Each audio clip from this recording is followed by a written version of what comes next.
One photo shook the Korean Peninsula again. There was no shook the long caption, no detailed explanation, no official statement, but the timing was impossible to ignore.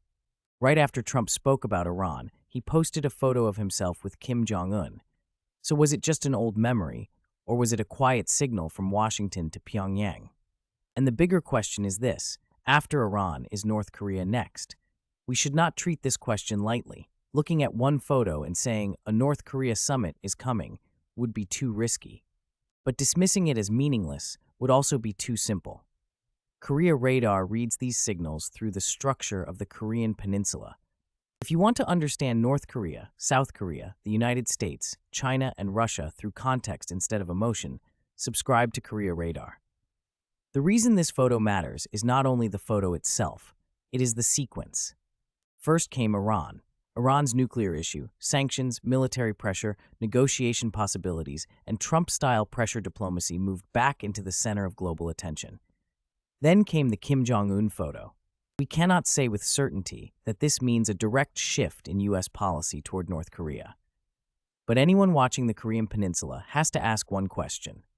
Is Trump trying to bring North Korea back onto the diplomatic agenda after Iran? This is where we need to be careful. Iran and North Korea do have similarities. Both have had long confrontations with the United States. Both have faced sanctions. Both have clashed with the international community over nuclear issues. Both see regime security as central to diplomacy. That is why people are asking, is North Korea next? But that comparison has a major trap. North Korea is not Iran. Iran has long been treated as a country approaching nuclear capability. North Korea is different. North Korea has already conducted multiple nuclear tests. North Korea claims to be a nuclear-armed state. And recently, Pyongyang has again repeated through official statements that it does not accept denuclearization demands. That difference is huge. Negotiating before a country builds nuclear weapons is one thing. Negotiating after a country already has them is something else entirely. Before nuclear weapons are built, diplomacy can focus on prevention. After nuclear weapons exist, the discussion becomes about freezes, limits, verification, reduction, compensation, and security guarantees all at the same time. That is why applying an Iran-style model directly to North Korea is difficult. This is the core of today's video. Trump may want to pull North Korea back to the negotiating table. South Korea may also want tension reduced through dialogue. But what Kim Jong Un actually wants and what conditions would make North Korea move are completely different questions. Trump-style diplomacy usually creates strong images. Strong language comes first.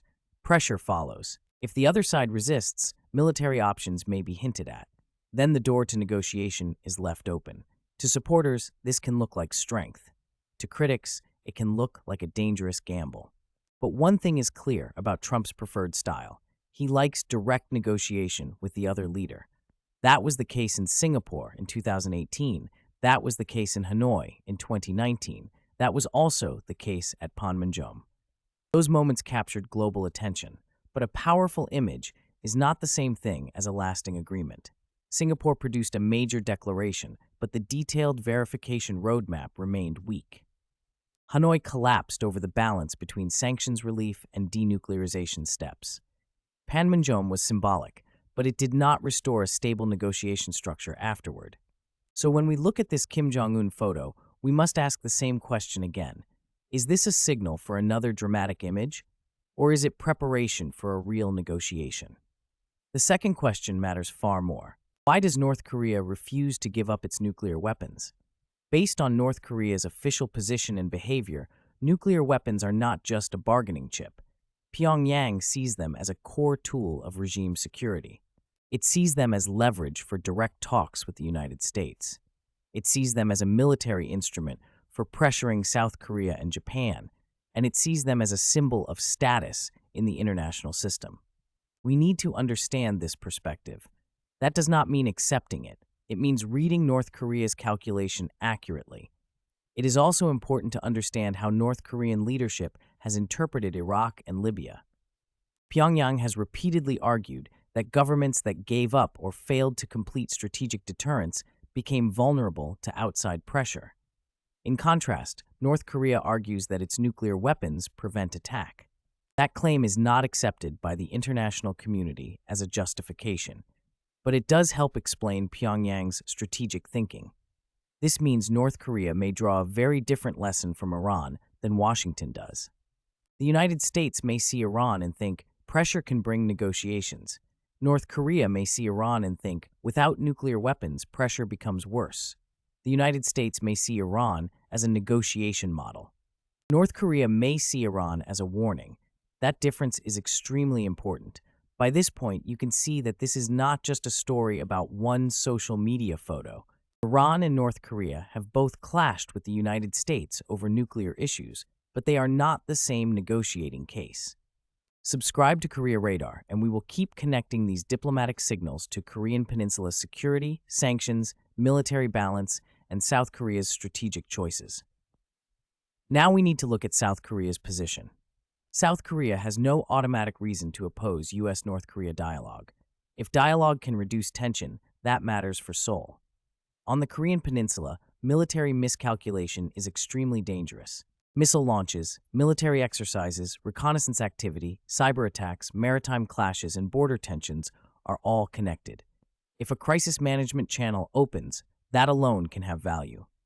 But there is also something South Korea has to watch carefully. What happens if U.S.-North Korea talks move around Seoul instead of with Seoul?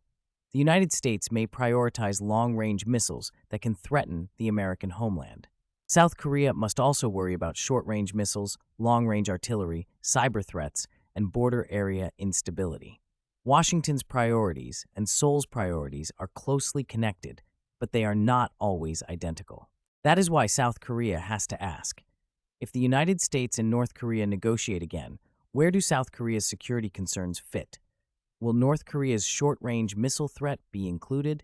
Will a deal freeze nuclear activity while leaving existing nuclear capability untouched? Will verification be possible? Can sanctions relief be reversed if North Korea does not comply? Will military tension reduction actually be implemented? If these questions are missing, a summit can look impressive but still be dangerous. A summit becomes news, a handshake can look historic. But security is not decided by images. Security is decided by conditions. That means the title question, "Is North Korea next?" needs to be sharpened. North Korea may be discussed again as the next diplomatic issue. But the North Korea problem is far more complex than Iran. Negotiations do not open simply because Trump wants them. They do not succeed simply because Kim Jong Un wants something. And they do not automatically revolve around Seoul just because South Korea has the most at stake.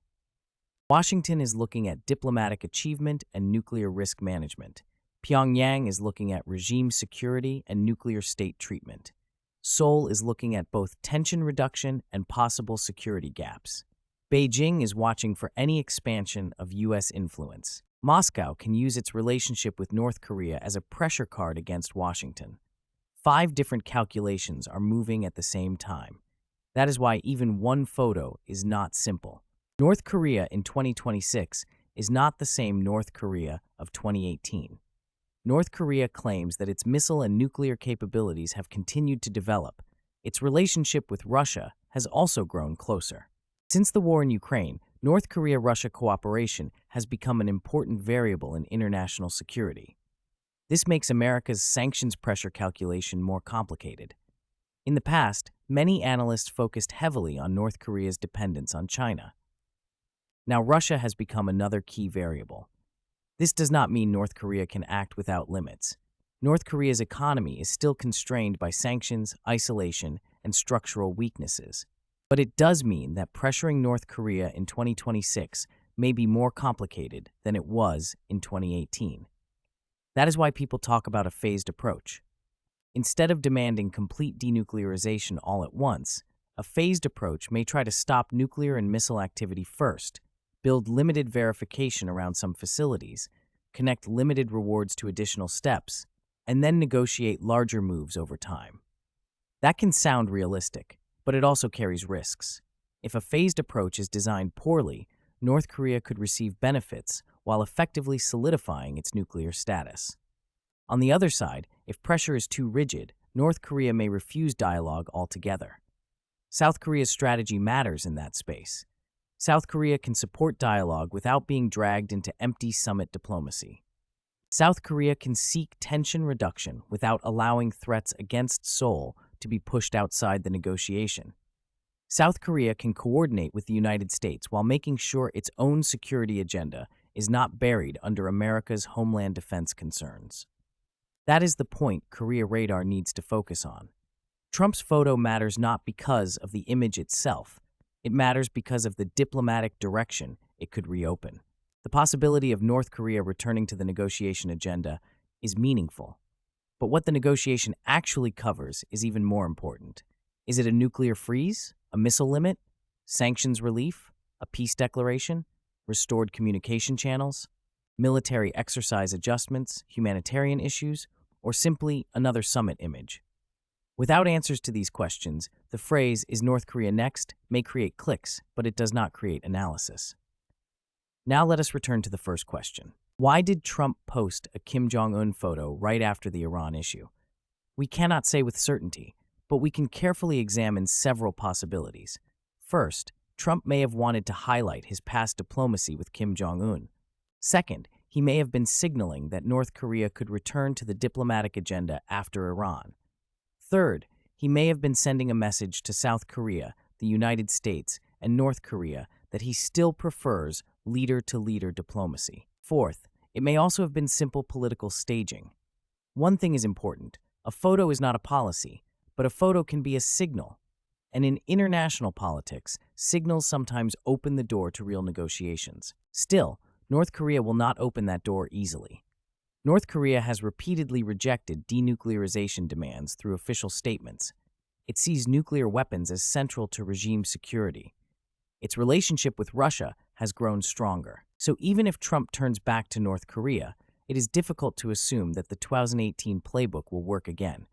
South Korea has to read this calmly. Dialogue is necessary, but the conditions of dialogue matter more. Tension reduction is necessary, but tension reduction without South Korea's security concerns is incomplete. U.S.-North Korea contact can be meaningful, but South Korea must not become a spectator in talks about its own future. The three takeaways are clear. First, Trump's Kim Jong Un photo may have been a simple memory, but because it came after the Iran issue, it is worth reading as a possible diplomatic signal. Second, North Korea is not Iran. North Korea has already conducted nuclear tests and sees nuclear weapons as central to regime survival and bargaining power. Third, what matters most for South Korea is not whether another U.S.-North Korea summit happens, but whether that summit actually reduces the real risks on the Korean Peninsula. Leave your thoughts in the comments. If Trump negotiates with North Korea again, should South Korea actively support it, or should Seoul approach it with greater caution? And if you want to understand the Korean Peninsula through structure instead of emotion, with North Korea, South Korea, the United States, China, and Russia all in view, subscribe to Korea Radar. One photo can pass quickly, but the calculations it has stirred on the Korean Peninsula may not disappear so easily.